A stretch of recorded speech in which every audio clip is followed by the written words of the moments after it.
Okay, wonderful. Very, very excited to be here.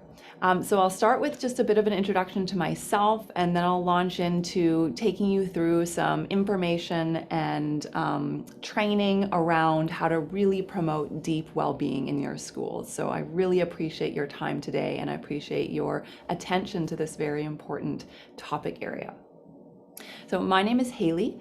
I am a clinical psychologist, and my PhD was focused on school bullying interventions.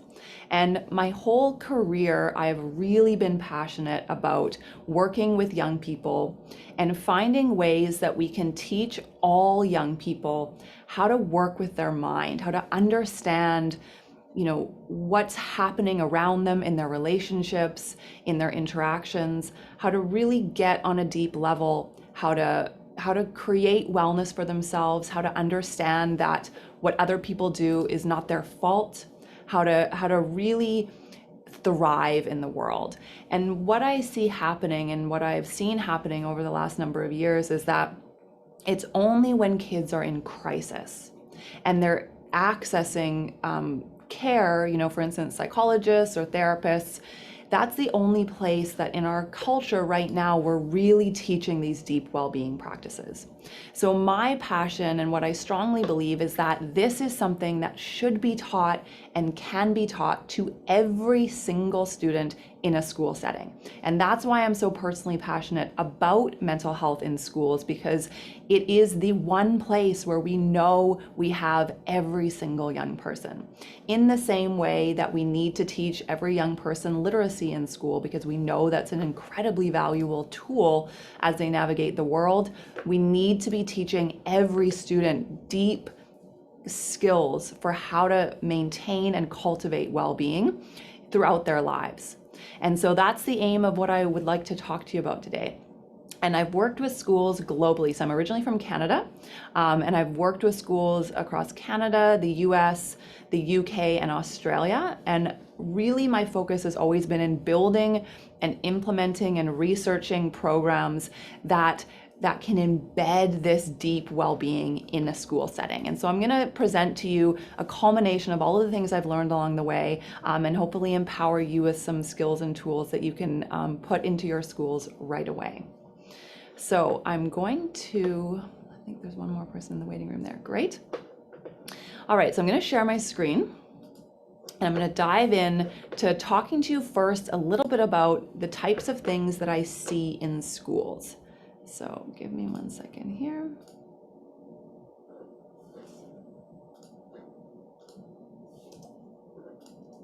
Okay, so in the work that I do with schools, let me just make sure that I'm not missing any questions. Great, there we go. Welcome everyone. So those of you just joining, my name is Hayley. I'm a clinical psychologist, and I'm about to start talking about the framework of the things that I see happening in well-being in schools, and then we'll dive into a structure and some really valuable practical tools that you can use to really promote well-being across your school community.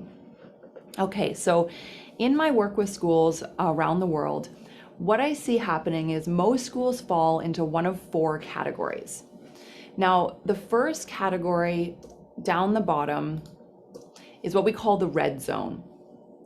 And when we're talking about mental health in schools, these are the types of schools that are struggling in a lot of ways with mental health. And it's a really common thing, unfortunately, to happen in schools, but luckily a lot of us in the world are managing to move out of this. But it's important that we recognize that this is the reality for a lot of schools. Some of you may have worked in schools like that. Some of you may be in schools like that.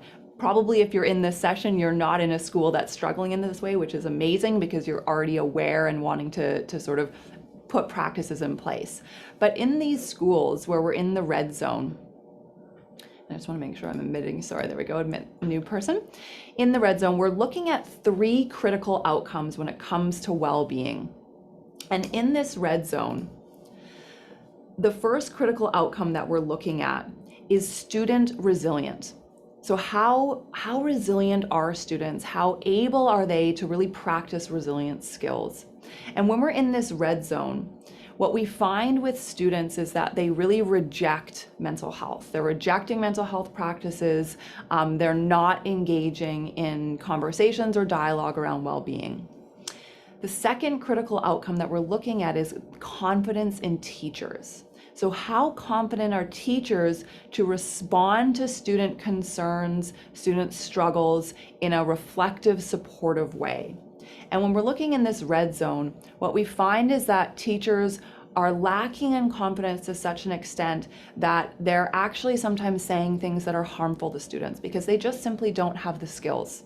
And that makes perfect sense. In teacher training programs, we don't focus on this to a huge extent. And so there's a lot of situations where teachers aren't sure, no idea what to say. And so maybe something that is not helpful or harmful might come out. And then the third critical outcome that we look at is, are there skilled role models in the community around these students? So that includes teachers, it includes everyone that works in the school, it includes parents.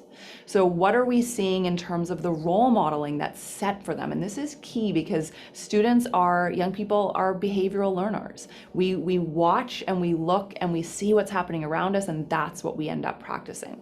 So when we look in this red zone, the role models around students are often chaotic. So they're struggling themselves. This is where there's often intergenerational trauma patterns that are playing out. There isn't a sense of stability in the role models around them. And what we call this zone is the bystanding zone. When we're thinking about mental health, we're stepping back. We're not taking an active role in it. So I'd love to hear from you in the chat.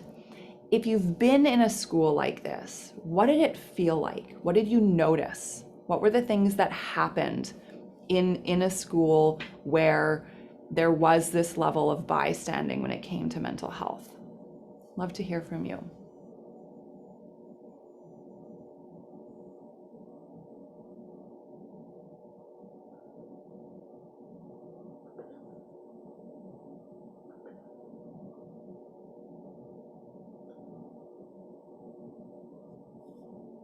Maybe none of you have been in a school like that. That would be fantastic.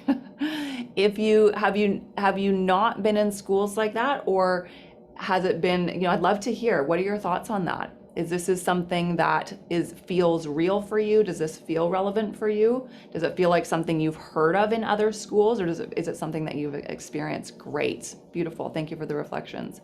Students who needed the most help were the most resistant to it. Absolutely, and that is a really common theme. Rift between students and staff, yes. Students quickly began to fend for themselves, yes, and caused harm to self and others, absolutely. So when we're in this state where we're not being proactive and there's chaos, this is what happens. So negative behaviors escalated quickly, absolutely. And unfortunately, this is a common thing that happens whenever we don't put well-being on the table. When we don't think about it, life is hard. People have all sorts of different family backgrounds that they're coming from. And if we don't make a concerted effort, all of that just gets jumbled up together. Okay, more comments, great. Students will try to shrink themselves, yes. School avoidance and high dropout rate, absolutely. These are the kinds of things that we see. Now, what we find is that in this red zone, we're really underneath what we call the fear and ignorance line. Let me just let one more person in here. Welcome. We're below what we call the fear and ignorance line. And what that means is that we're not yet aware of the really important truth, which is that we think it's a lost cause. That's the myth that we're in when we're in that state. We're in a lot of avoidance and we think there's nothing we can do, so we might as well not do anything at all. But as soon as we can move above that fear and ignorance line, we move into the truth, which is that all reactions come from mental health. All student reactions, students that are missing school, students that are overwhelmed, students that are bullying each other, all of these things, the same, and as well with us adults, adults that are stressed, conflict between staff, all of these things are related in part to mental health. And as soon as we understand that, As soon as we get that concept, then we move into what we call the yellow zone, which is triaging.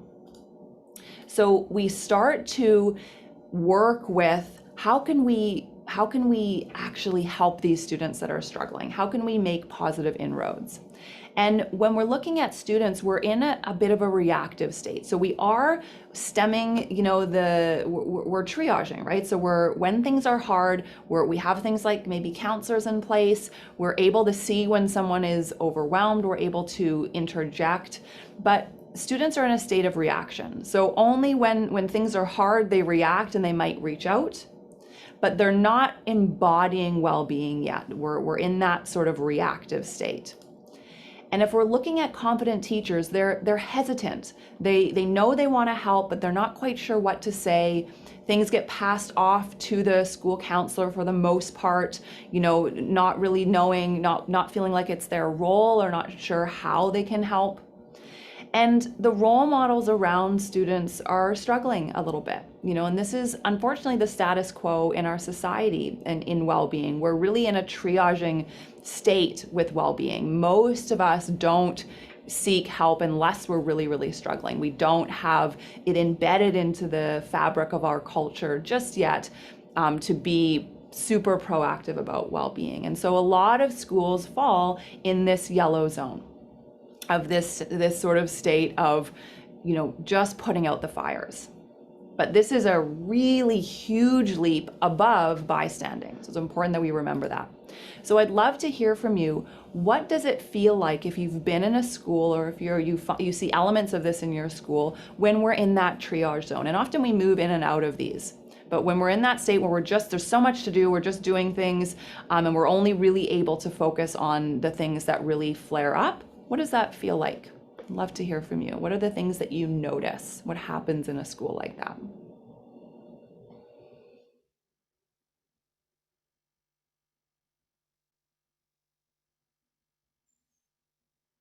Beautiful. I have a comment saying that your school has a good family and a good support system. Absolutely. And we're going to get to this in a minute.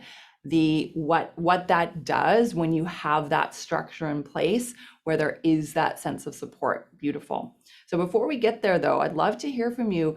This triage zone, what elements do you notice, or what things have you noticed in schools, or do you see in other schools, or in elements when we're in that state where we're just able to only deal with the crises? Yes, beautiful. So challenges are highlighted but not resolved. Absolutely. Beautiful. So we can see what's happening. We're gaining that awareness, but we don't really know how to get to the core of the issue. We're only able to deal with the things as they come up. Yes.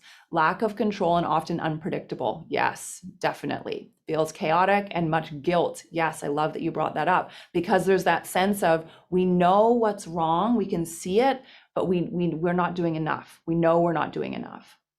Feels absolutely. Disruptions to regular school day activities. Absolutely, because you're constantly trying to figure out, what is this crisis? How can I deal with this crisis in the moment? Absolutely. Feeling stuck. Yes.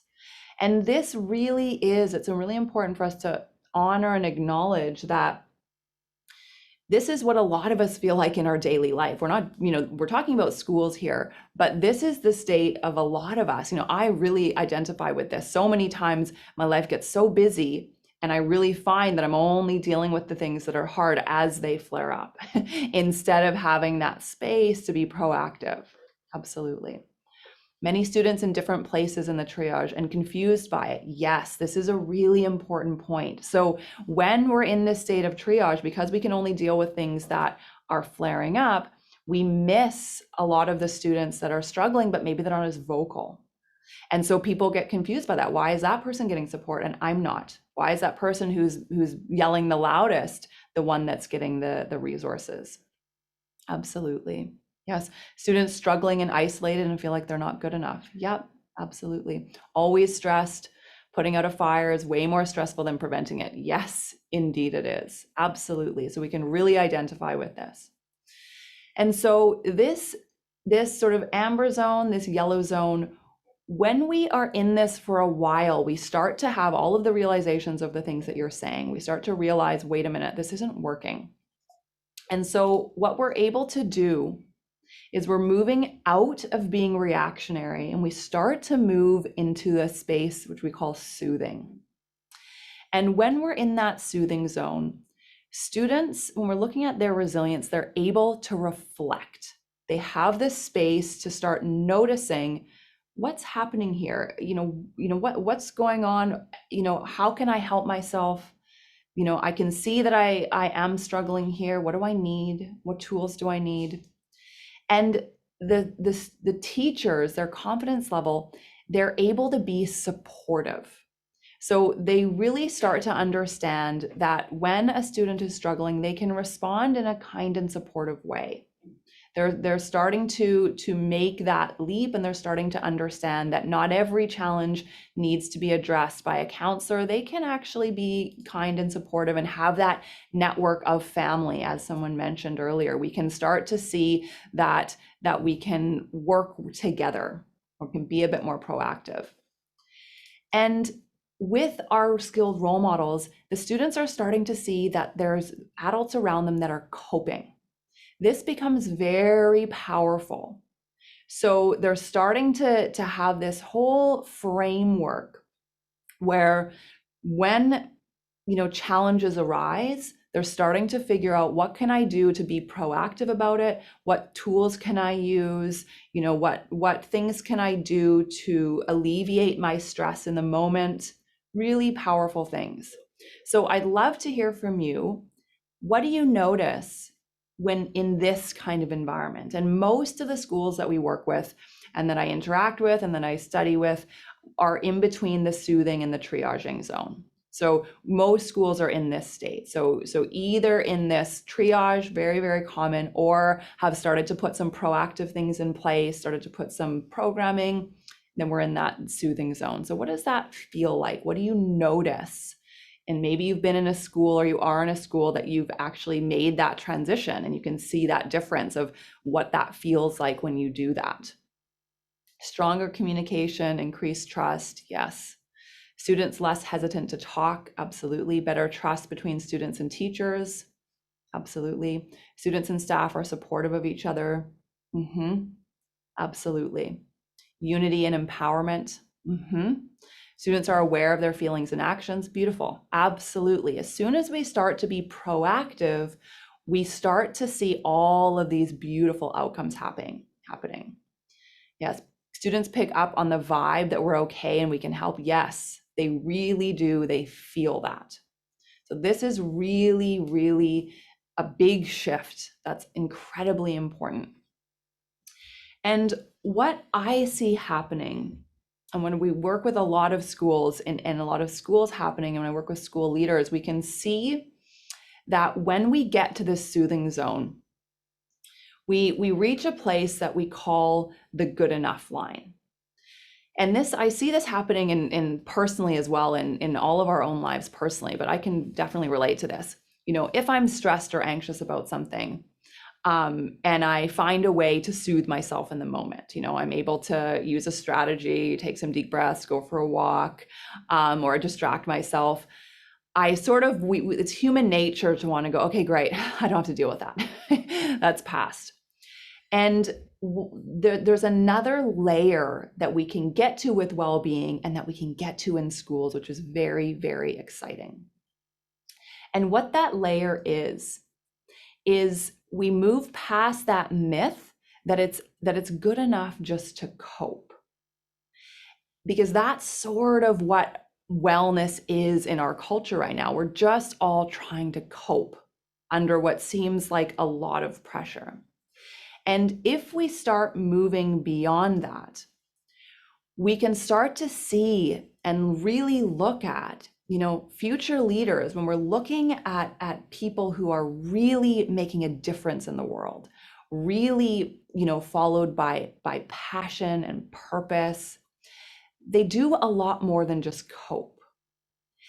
And so what we can start to see is that we're not just working with soothing our emotions, we're working with transforming ourselves and our situations so that we have a deeply embedded sense of well-being in our daily lives. We can turn struggle into opportunities for growth. We can overcome challenges. We can become these incredibly transformative individuals in the world. And when we work with schools at this level, what we start to see is that students don't just have the ability to reflect and ability to use some strategies. They know on a deep level what's okay for them and what's not okay for them. They know why people act the way they do. They don't take things personally when other people are unkind. They really have this deep sense of who they are and what they need to truly thrive. And teachers are able to be proactive. So not just being able to support, but really being able to understand what is the therapeutic response that this child needs right now? How can I proactively create a situation where they can learn this important lesson that they need to learn? And the role models around students are thriving. The role models are living their purpose, are living in line with their values, are really embodying the lifestyle, the message, the learning that we're wanting to teach them in a school setting. And this is where true change happens. So I'd love to hear from you. When you imagine that and when you think about that, what does that feel like to be creating that? And again, this is something that all of us aspire to, and it takes practice to put this into place. And it is possible, but it's a consistent effort, because transforming is a constant effort. So I'd love to hear from you. What can you imagine? What do you think about when you hear that going above that good enough line, when you go into that state of transformation? What can you see being possible in a school when we're doing that?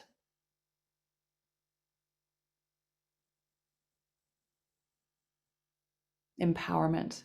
Absolutely. Absolutely. And students increase their self-worth. Yes. Yes. Because what we're talking about is changing trauma patterns. We're talking about students being able to see this hard thing happened to me, but that's not going to have to limit me, because I understand my brain patterns that have developed as a result of this. And I understand how I'm going to use this as a source of my own strength and growth. Absolutely. Students achieving more, motivated staff. Yes, achieving a lot more, because when we're coming from that place of empowerment, of growth, of really transforming, we're able to do anything in the world. That's the exciting bit. Overcome any obstacle. Overcoming obstacles, beautiful, absolutely. I think it means when something happens, their reaction is yes. Is that calm? We can fix this, or we can work through it together. Absolutely. It can't be just talking and teaching them. Yes, the students need to see your authentic response in the middle of a crisis. I love this comment. Absolutely. There is a really, really big difference. And that really, Kelly, that comment really hit the nail on the head there. There is a very big difference between intellectually teaching and providing skills and providing resources and providing helplines. You know, we can do all that, but if they can really see us being present with them, living the learning and embodying that, what is happening in a crisis. And it doesn't mean we have to be perfect by any stretch, but it does mean that we need to be real, we need to be honest, we need to be vulnerable, and we need to teach them to do those same things too, because that's what it means to truly thrive. Mm-hmm. Modeling patterns of behavior, absolutely. So, and this is the work, because it is hard to do this in our own lives, very hard. It is a constant evolving that we're doing. And the way our society is set up, we don't really have a lot of time to do this. So this is the power that we can create in a school setting. Because if we set up the systems, if we set up with intention all of the things that are needed in a school setting, we can actually cultivate this. So when we start talking, we're going into that state of insightfulness. When we start talking about mental health in schools, a lot of the time the conversation is about mental health resources, because that's what we know, that's what's out there in the world. But really, when we're talking about mental health resources, that's still staying above that coping line. That is in a lot of ways a shallow conversation, because we're not getting to that depth of when true change happens. And so what we want to do is go deeper. We want to be having these deeper reflections. And we want to be looking at these 3 critical outcomes of resilient students, confident teachers, and skilled role models. And we really want to be focusing on all 3 of these. And when we do that, what happens is that when we have this inspiration, when we are looking at our school structure from this lens, we can create the term that we've come up with to really capture this is what we call courageous independence.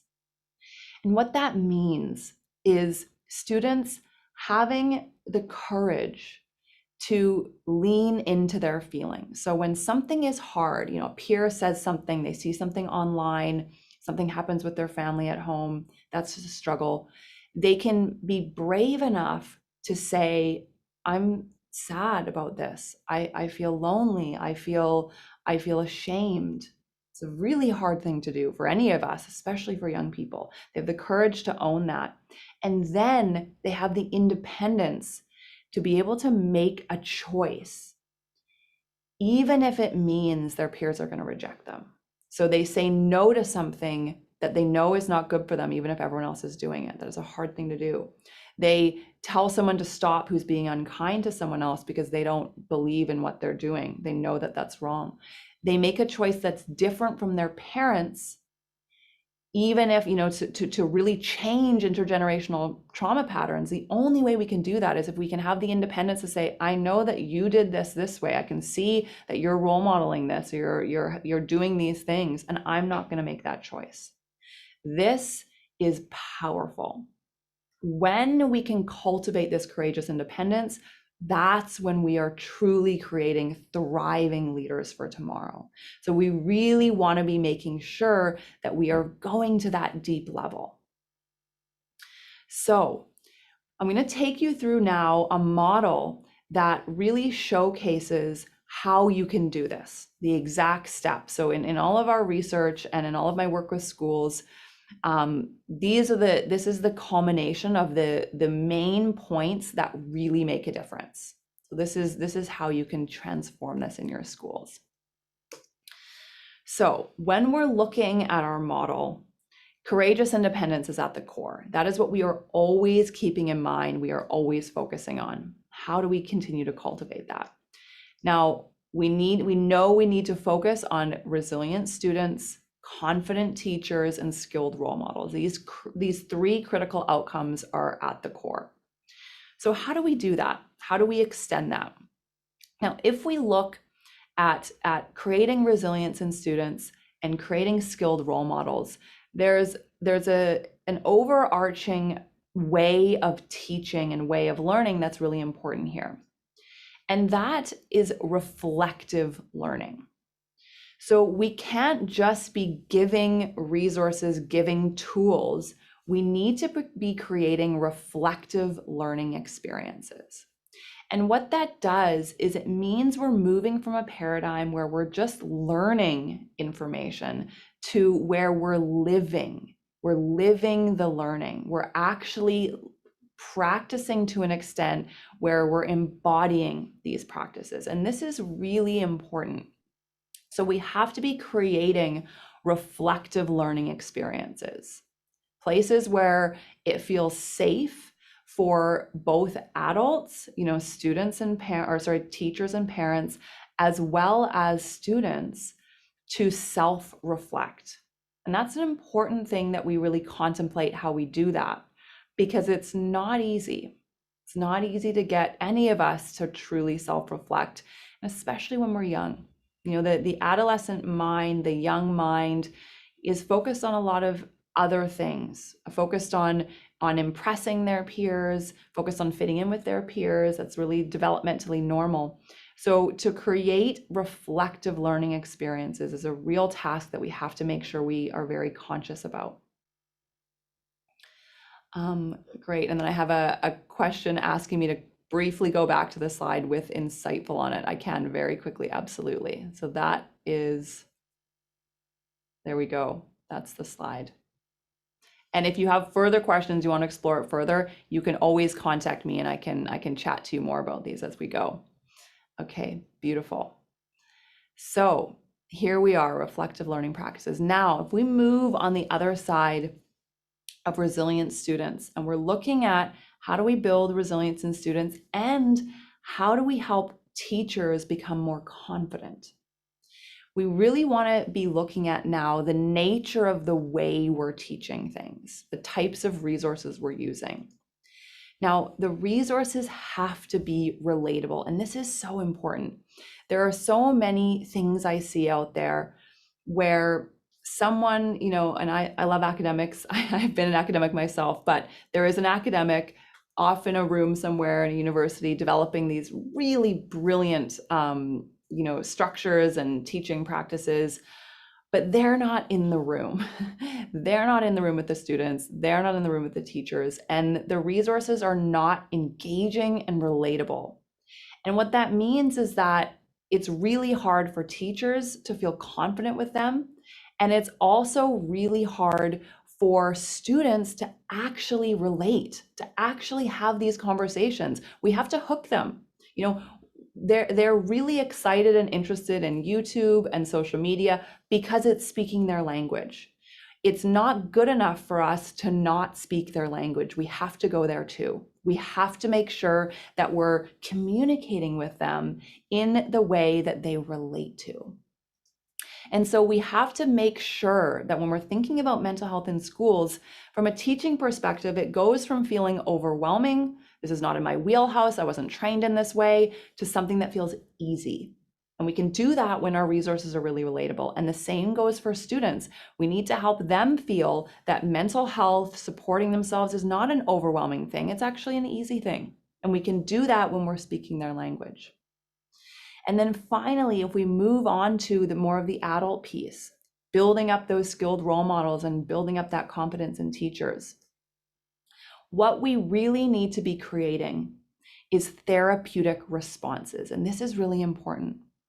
We need adults to know that they can have a therapeutic response even if they're not a therapist.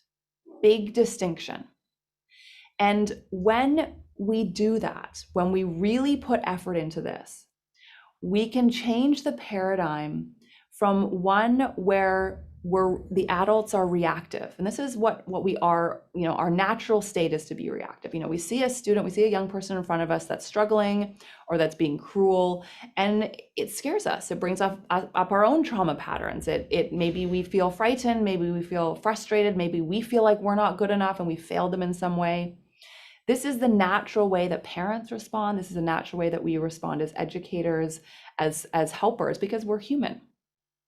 But we can learn to move from that reactive response into a nurturing response. Again, this doesn't mean we have to be perfect, by no means, but we can start to cultivate in all of the adults to start recognizing, first of all, what is my response? Why am I responding that way? And then how can I, in this moment, nurture this student? I don't need to know the answer to their problems. I don't need to know anything about diagnoses. I don't need to really know what's happening or their mental health struggle, but I can know how to have a nurturing response. And that's what we need to focus on teaching.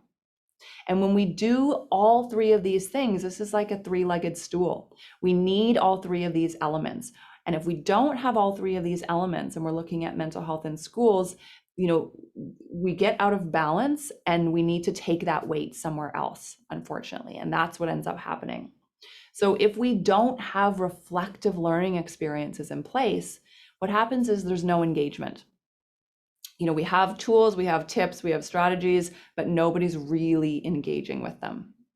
And if the resources are not relatable, then what happens is that there's no structure. So everybody is sort of finding what works in their classroom, grabbing what they can at the last minute, creating the things themselves. And there isn't a unified structure that we're using where we know it's cohesive and we know everyone's getting the same learning. And if we don't have therapeutic responses in place, if we haven't really embedded this, then what happens is that there's no support. Students are learning things, but they're not getting that family network, like someone so beautifully mentioned. They're not getting that sort of support around them of, yes, you can do this. You can keep, that understanding that they are supported in this journey, which is really important. It's really hard to do this alone.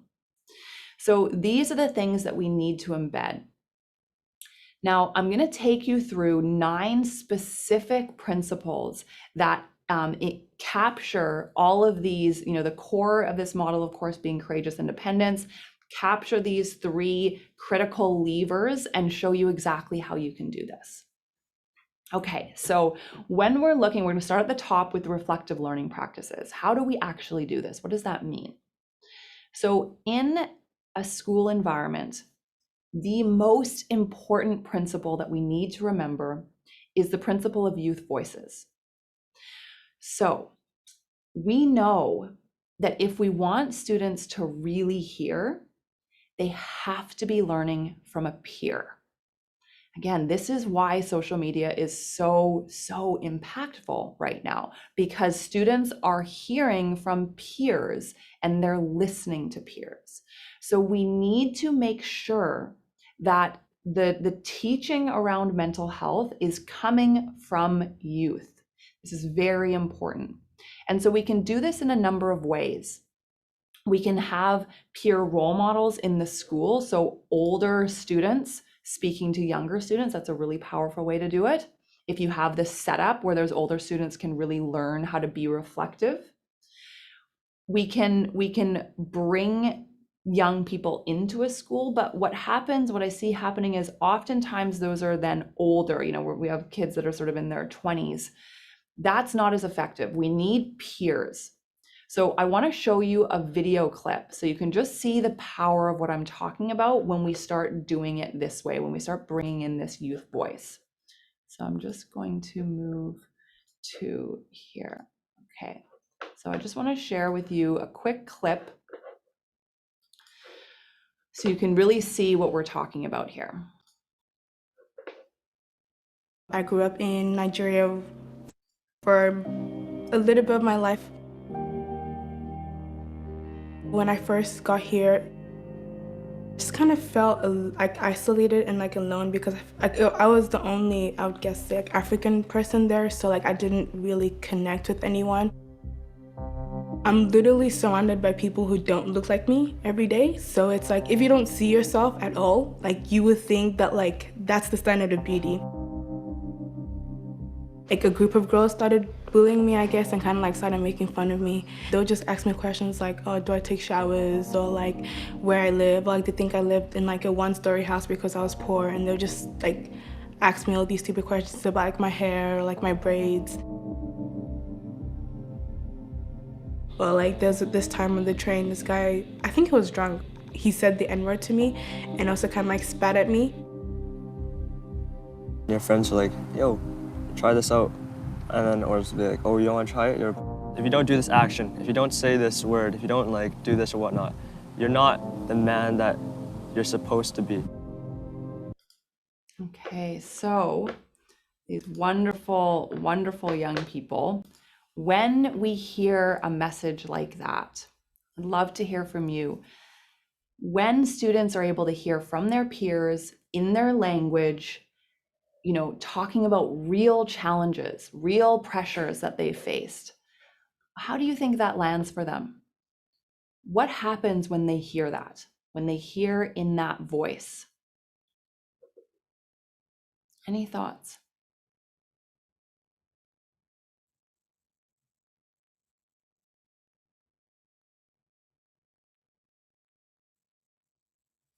They know it's not just adult nonsense. Yes, love it. Exactly.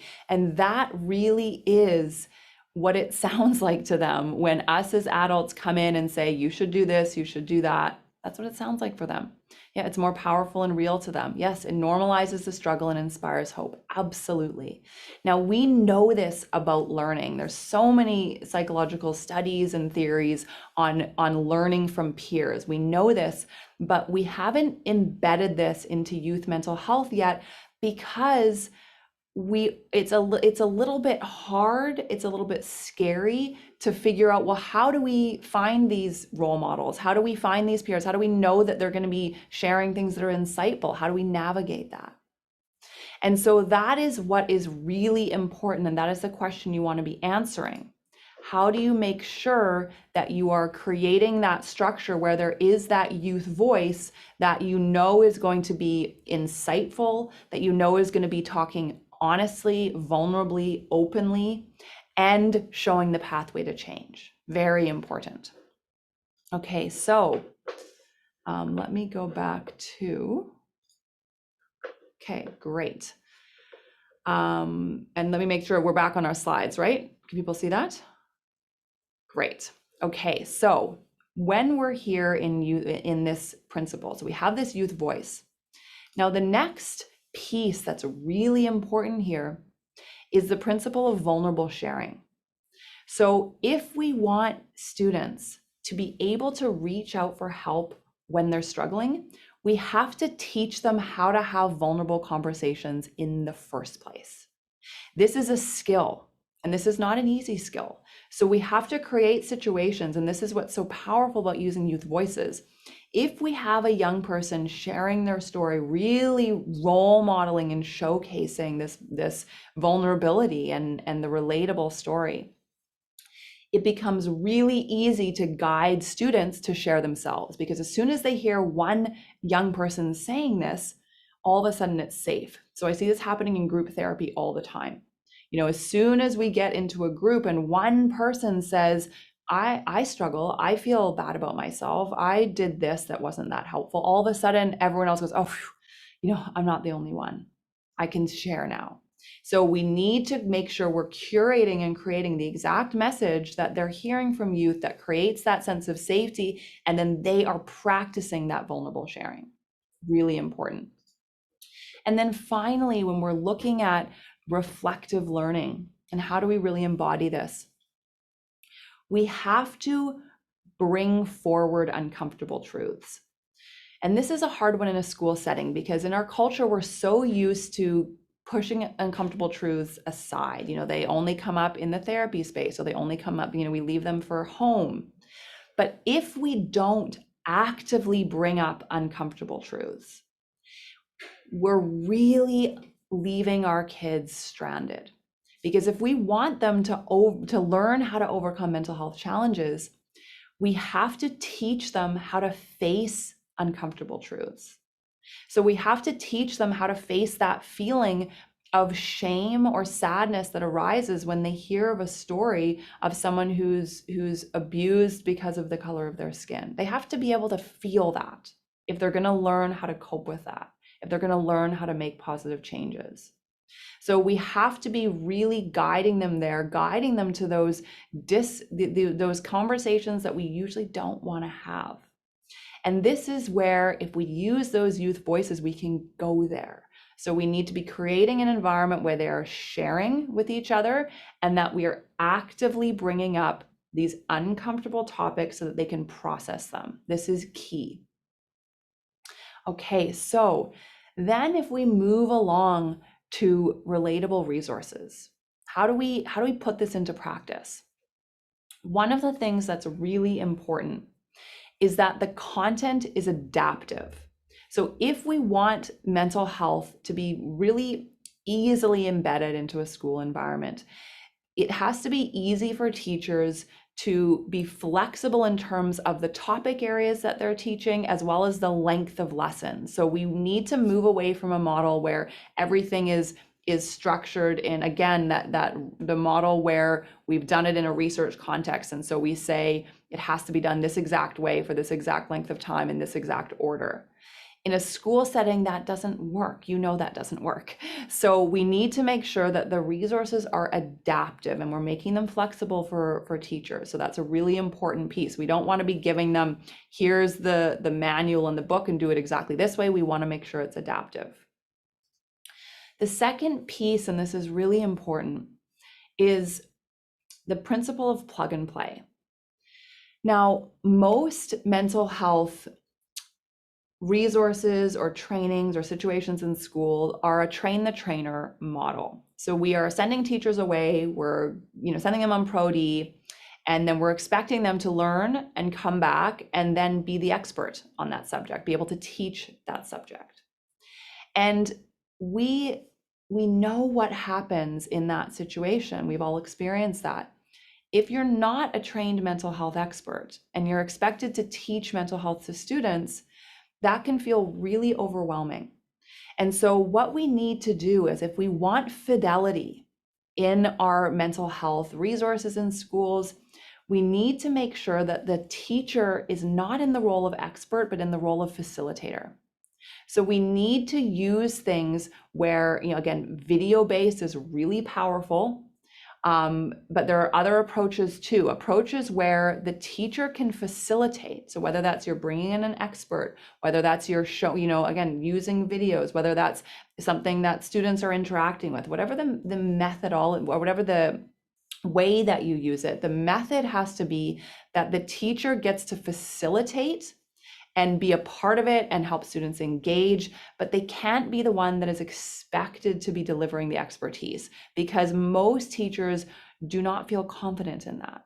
And when they don't feel confident, what happens is they feel like they're not doing a good enough job, or they don't want to engage, or it's not a pleasant experience for them, and so they don't continue doing it. So we need to make sure that we're making these resources very easy for teachers to facilitate. And then the last principle when it comes to relatable resources is really important too. It's the principle of hot topics. So again, in order to move away from this paradigm where one of you beautifully said something about, it's not some adult just telling them stuff, right? That's what they think, adults just telling me, yeah, don't do this, don't do that. We need to be bringing up hot topics that are relevant for young people. So we have to be talking about things like boundaries and consent, peer challenges, friendship challenges, relationship challenges, addictive patterns when it comes to technology. We need to be talking about things like racism, like trauma, all of these things that are around them, that are in the media, that are in their reality. We can't just be talking in general terms. So we can't just be teaching about, our thoughts and resilience. That's great. That's really important. But we also have to bring it to the reality of what they're facing every day. So if we can start to bring this into these hot topics and use that as the way in, all of a sudden we hook them. They're in it. So I'll just give you an example to see what sort of I mean by that. And again, there's lots of different ways that you can do this. But for instance, with if we're using these peer voices, we're using these young people talking about things, we can then move into something where we're getting students to kind of really reflect. What did you just see? What are the cultural influences? We were talking about cultural influences, a hot topic. What are the things that you see? And then how do you understand that? What kind of cultural messages, what is the skill we need to have when it comes to cultural messages? Well, it's the skill of critical thinking. See how we can guide them there. If we start with this hot topic, okay, you hear the story, you can relate to this story. Now we start guiding them in, okay, let's start having this dialogue then. What do you think about the messages that you hear? What are messages that you've heard? All of a sudden we're vulnerably sharing. All of a sudden we're leaning into uncomfortable truths, and we're doing this all because we're talking about a hot topic, something that's relevant for them. So we can do this if we don't shy away from making this in their language, making this relatable for them, really putting it in a way that they can understand. This is really key. Okay, so diving back in, This is the last piece that we're going to cover is therapeutic responses. Really, really important here. If we want adults in a student's life, if we want parents and we want teachers to be able to move from reactive responses, their own reactivity, to nurturing responses, we need to make sure a few things are in place.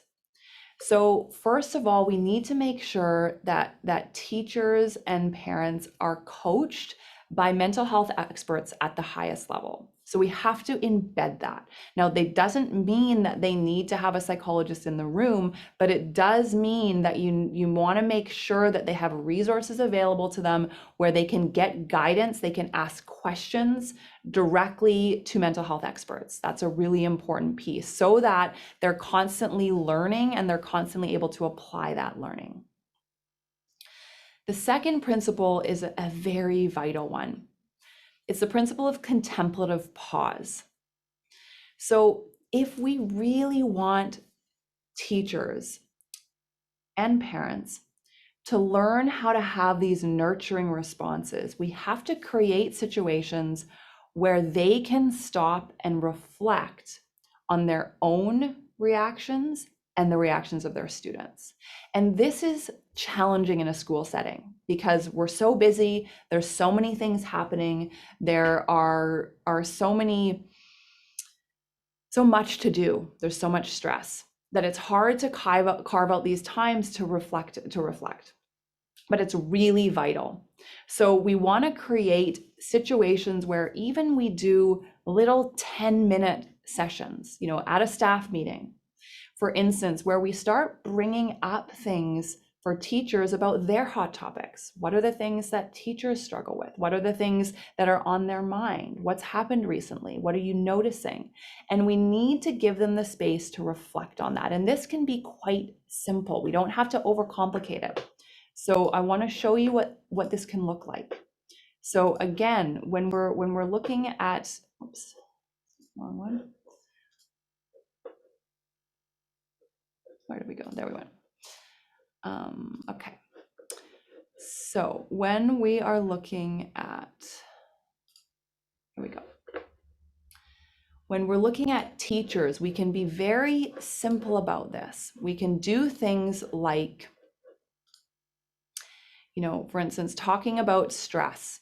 We can do things like, again, we can use videos, we can use, we can use resources, we can also use all sorts of things. But the most important thing, we bring up a hot topic. Stress is impacting all of you.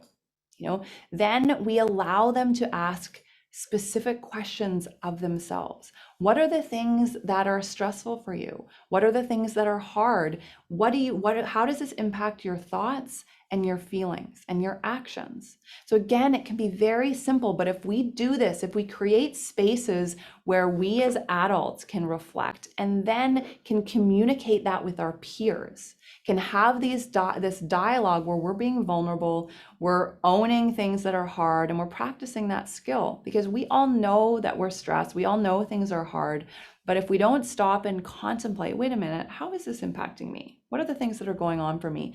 Then we're not able to embody and live that learning. And the best way that we can support young people is if we reflect ourselves. The more we reflect, the more we think about things that are happening in us, the easier it is to identify things in students.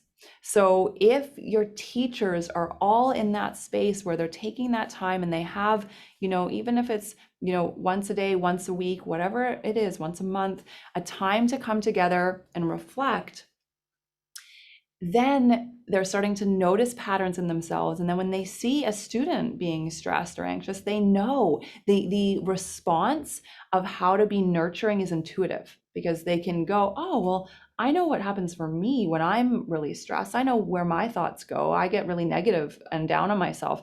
I bet you that's happening for this student too. And then it's an intuitive response. I know what to say because I get it. That empathy piece is there. So it's really important. Okay, let me just dive back into the last point here. So the last point is something that I've spent a lot of time thinking about, because in my work with schools, one of the biggest barriers that I hear is we don't have time. We don't have time to learn these things. We don't have time to do anything other than teach. Teaching, it takes up our entire everything, takes up more than what we have time for. And so the last principle is really important when we're thinking about how do we really embed this in a school environment. And it's the principle of hidden learning. So if we really want every single teacher to learn these therapeutic response skills, we have to embed the learning in class time.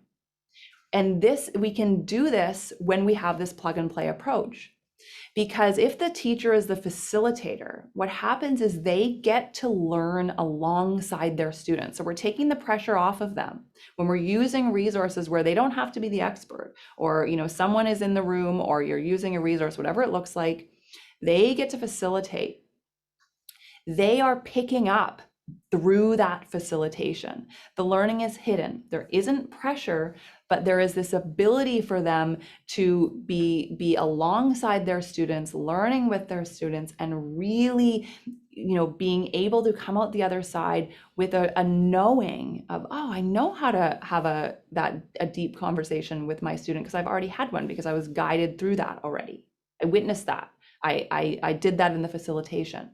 This is really key. So we want to make sure that the learning is hidden.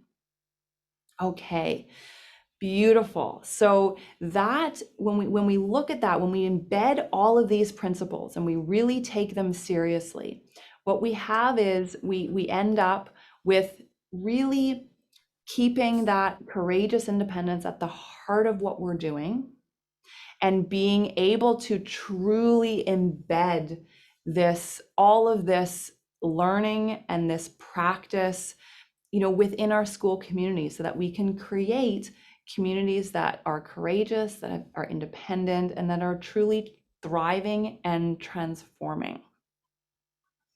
Okay, so I would love to open it up to some questions.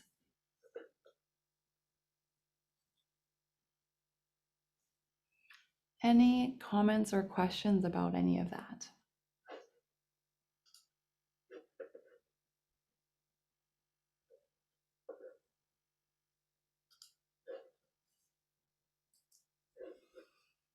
Beautiful. Great. So okay, so yep, I have a question here. Yeah, can you explain again the plug and play concept? Absolutely. So plug and play is, it's about having resources that are where a teacher doesn't have to prepare. They don't have to go away and prepare and then teach. They can actually walk into the room and they can hit play, and they are able to take a back seat, and the students are able to engage, and they are the facilitator. So in these resources, so the resources that I've developed with Open Parachute embody all of those principles that I've talked about. So I can show you what that looks like there. Again, this is not something, you don't have to use this version, but this is our answer to this. This is how we've embodied all of these. And so in that plug and play approach, what we have done with it, let me just show you. Okay. Okay, I think I've lost that now. Here we go. Oh, I think it's full screen, that's why.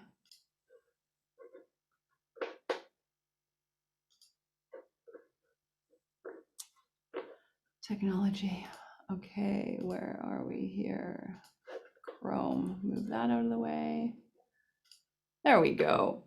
So what I mean by plug and play, again, there's different versions of this, but what I mean is a teacher can walk into class, they can go to a lesson, they can, in the lesson, they can walk in and there's things ready for them. So in ours, we have slides, we have all of the exercises ready, and then there's a series of videos that have peer voices. So we have it all embedded. So that's what I mean by plug and play. So it's really important that the teacher doesn't have to be learning and digesting and then delivering. So that's the difference. That's what we're talking about. So things are prepared for them. Great question. Okay. You're very welcome. Good. Yes, how can we learn more from you? Beautiful question, absolutely. So what I'll do is I will pop my email address in the chat. So it's Hayley, whoops, and I just only sent it to you, Catherine, sorry. Sent it to everyone in the meeting. There we go. There we go. So that's my email address. Please get in touch. And what I would love as well, everyone that's been in this session, I'd love to give you free access to our resources for a week or two, so you can play around with them and you can see how all of these things come to life, and you can sort of get your head around what that could look like in your school environment, because we have put a lot of effort into creating these resources around that. So if you're interested, really happy to share those with you so you can see it come to life. So let me know, just follow up with an email. Okay, great, more questions. Do you recommend any daily practice for schools to assist with embedding this framework into our? Absolutely, daily practice, definitely. So for educators and for students, and so what we've created in our resources is a method where teachers can be teaching this either daily or weekly. So it doesn't have to necessarily be daily, but you want it to be regular. And you also want teachers to be either daily or weekly, having spaces where they can reflect. So really great practices, and where we see this working really well, is schools are using our resources in sort of 10-minute pieces in a sort of regular class, where they're able to sort of take students there on a regular or on a weekly class. That also works if you have sort of a one class a week that you can put towards mental health. Really important. So you need to create the time for it so that teachers can engage with their students around it, and then be giving them things that they can use that are easy.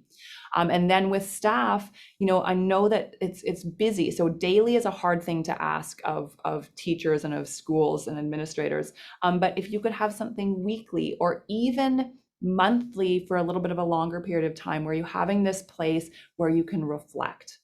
That's the important piece. And so the most important thing, it's not necessarily exactly what it looks like, it's that it's regular, it's that everyone's doing it, and that we're making sure we're able to do that deep reflection, that vulnerability. How can we be really honest with each other? And how can we create spaces where we feel safe to be honest with each other? Great question. What would be your advice about opening hot topics in a classroom where students are too far one way or the other and don't get along? Great question.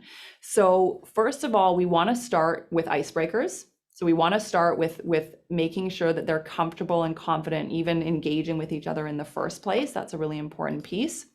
And then what we can do, so the thing that we always focus on, and that really makes a difference, is that you want to encourage them to be able to have different opinions and be able to express those different opinions and be okay with that. So it's not a problem when people have very different opinions about hot topics. That's actually even more important that we are bringing these up, because they will encounter people that have different opinions than them all the time.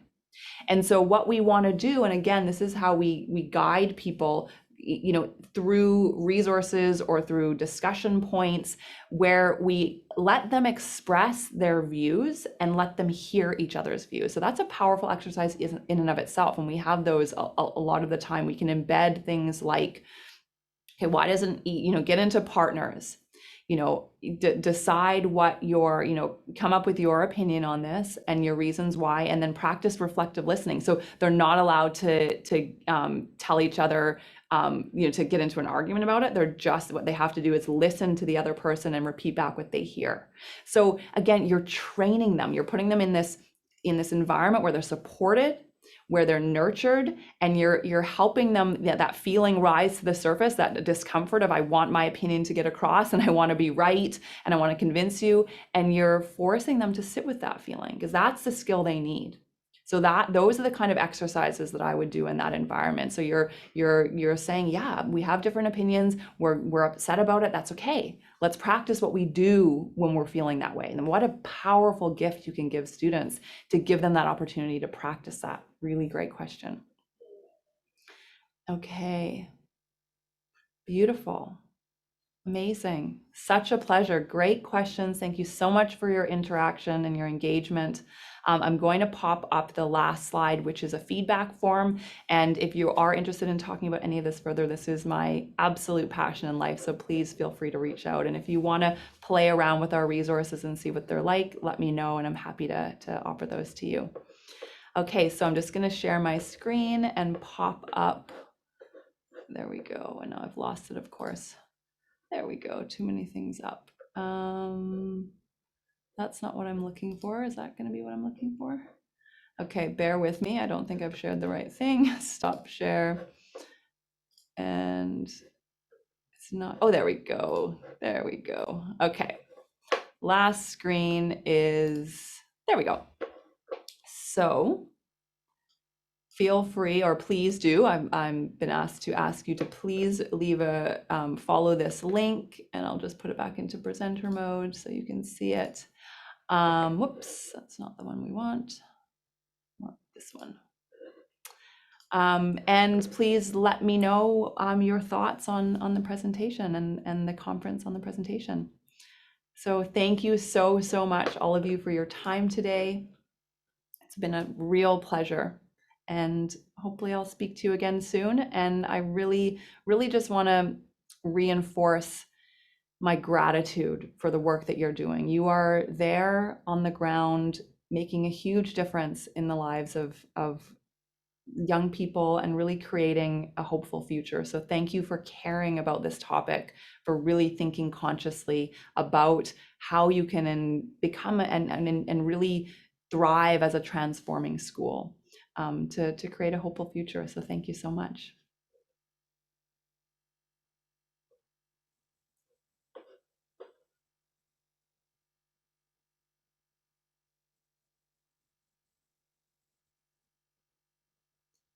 You're very welcome, everyone. Thank you. Okay, so I think you all have that. You're very welcome. Thank you.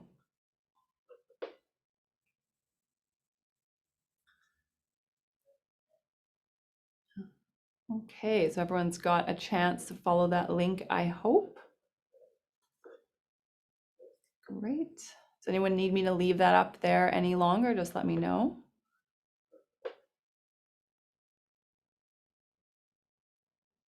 Okay, beautiful. Well, thank you so much. Thank you so much for interacting and engaging, and thank you for providing feedback. And I wish you all the best. Have a wonderful day, and I will see you again soon. Oh yeah, the link in the chat. Okay, great. I don't actually have the link. I only have it on here. Sorry. Let me see. Let me see if I can. Oh, here. I can put it in the chat. Give me 1 second. Stop share. I can do that. Here we go. Should be able to escape out of that. Yeah, there we go. I can put the link in the chat. Here we go. Okay, link in the chat. There you go. So anyone that's looking for the link for the feedback, there it is. Thank you for asking that. That was a great suggestion.